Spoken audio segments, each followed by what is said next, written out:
নমস্কার বন্ধুরা, আমার এই ছোট্ট চ্যানেলে আপনাদের সবাইকে স্বাগতম।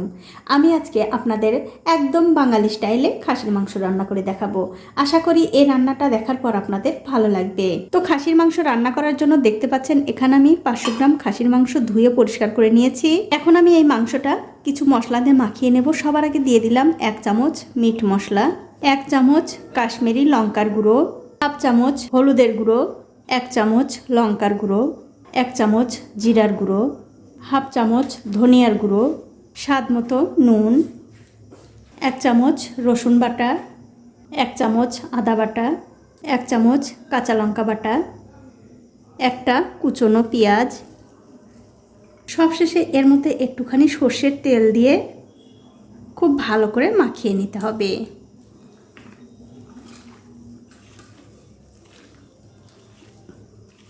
দেখুন মাংস কিন্তু খুব ভালো করে মাখানো হয়ে গেছে।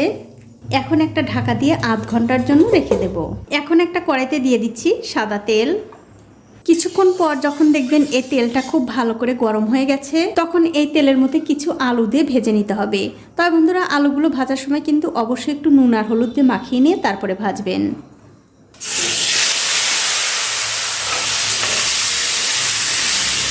দেখুন আলুগুলো কিন্তু আমি খুব ভালো করে ভেজে নিয়েছি। এখন এই আলুগুলো আমি তুলে নিচ্ছি।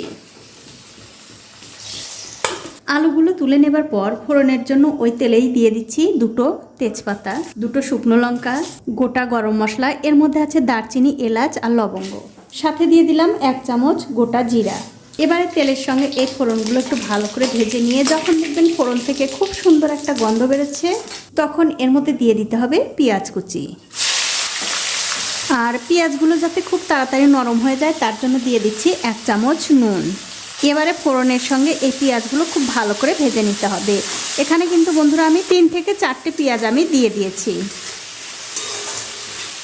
দেখুন পেঁয়াজগুলো কিন্তু আমি খুব ভালো করে ভেজে নিয়েছি। অবশ্যই কিন্তু বন্ধুরা পেঁয়াজগুলো একটু ভালো করে ভাজবেন, তাহলে কি হয়, পেঁয়াজ ভাজার যে একটা গন্ধ আছে সেই গন্ধটা কিন্তু তরকারির মধ্যে পাওয়া যায়, আর তার জন্যই কিন্তু তরকারিটা খেতে আরও বেশি ভালো লাগে।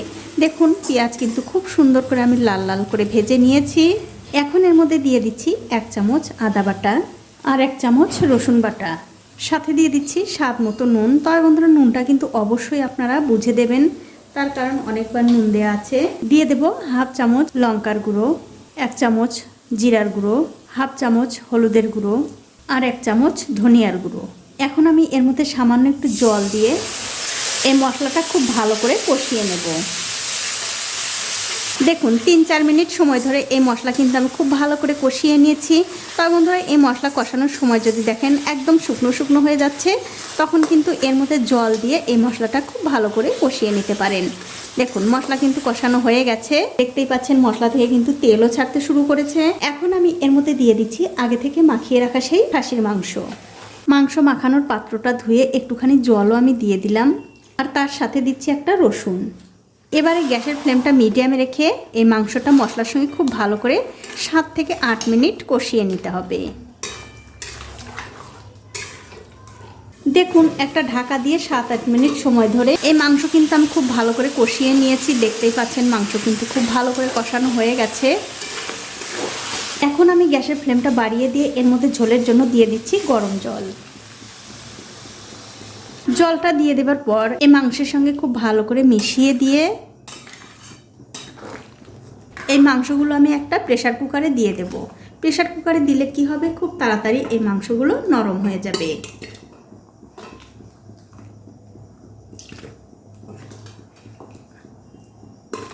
দেখুন মাংস কিন্তু আমি প্রেসার কুকারে দিয়ে দিয়েছি। এবারে প্রেসার কুকারের ঢাকাটা বন্ধ করে 5 থেকে 6টা আমি সিটি দিয়ে নেব। তো বন্ধুরা, আমার কিন্তু 6টা সিটি দেওয়ার কথা ছিল, সেখানে আমি 4টে সিটি দিয়ে এই গ্যাসের ফ্লেমটা বন্ধ করে দিলাম। সেটারও কিন্তু একটা কারণ আছে, আপনাদের একটু পরে বলছি। তো গ্যাসের ফ্লেমটা বন্ধ করে দিয়ে 4-5 মিনিট পর আমি ঢাকাটা খুলে নিচ্ছি। খুলে নিয়ে এর মধ্যে দিয়ে দেব আগে থেকে ভেজে রাখা সেই আলু। আর বন্ধুরা এটাই কিন্তু হচ্ছে আসল কারণ। এবার আমি মাংসের সঙ্গে আলুগুলো একটু ভালো করে মিশিয়ে দিয়ে আবার ঢাকা দিয়ে সিটি দিয়ে নেব। এই আলু দিয়ে যদি আমি প্রেসার কুকারে 6টা সিটি দিতাম তাহলে কিন্তু আলুগুলো একদম গলে ভেঙে যেত, মানে ঘেটে যেত, খেতে ভালো লাগতো না। তার জন্য কিন্তু আমি আগে 4টে সিটি দিয়ে নিয়ে তারপরে আলুগুলো দিয়ে দিলাম, যাতে আলুগুলো গোটা গোটা থাকে। এখন আমি আরও 2টো সিটি দিয়ে তারপর আপনাদের দেখাচ্ছি। তো এই দেখুন আবারও কিন্তু 2টো সিটি পড়ে গেছে।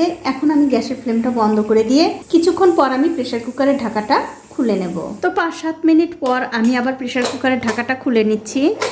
খুলে নিয়ে এই তরকারিটা আমি আবার একটু নাড়াচাড়া করে আপনাদের দেখিয়ে দিচ্ছি। দেখুন কতটা সুন্দর হয়েছে। মাংস কিন্তু খুব ভালোভাবে গলে গেছে, আবার আলুগুলোও কিন্তু খুব ভালোভাবে সেদ্ধ হয়ে গেছে। এখন আমি গ্যাসের ফ্লেমটা আবারও অন করে দিয়ে এর মধ্যে দিয়ে দিচ্ছি গরম মশলার গুঁড়ো।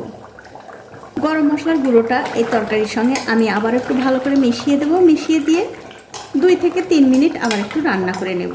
এতে করে কি হবে, এই ঝোলটা আর একটু ঘন হবে, এই তরকারিটা খেতে ভালো লাগবে। তো এই দেখুন বন্ধুরা, এই তরকারিটা কিন্তু আমি আরও 2-3 মিনিট সময় ধরে খুব ভালো করে রান্না করে নিয়েছি। দেখতেই পাচ্ছেন তরকারি কিন্তু খাবার জন্য একদম রেডি হয়ে গেছে। এখন আমি গ্যাসের ফ্লেমটা বন্ধ করে দিয়ে আপনাদের অন্য একটা পাত্রে ঢেলেও দেখাচ্ছি কতটা সুন্দর হয়েছে। এইভাবে তরকারি রান্না করে কিন্তু আপনারা গরম গরম ভাতের সঙ্গে অবশ্যই খেয়ে দেখতে পারেন। আর খেয়ে আপনাদের কেমন লাগলো সেটাও কিন্তু আমাকে কমেন্ট করে জানাতে ভুলবেন না। তো বন্ধুরা আজ এই পর্যন্তই, দেখা হবে অন্য কোনো নতুন ভিডিও নিয়ে।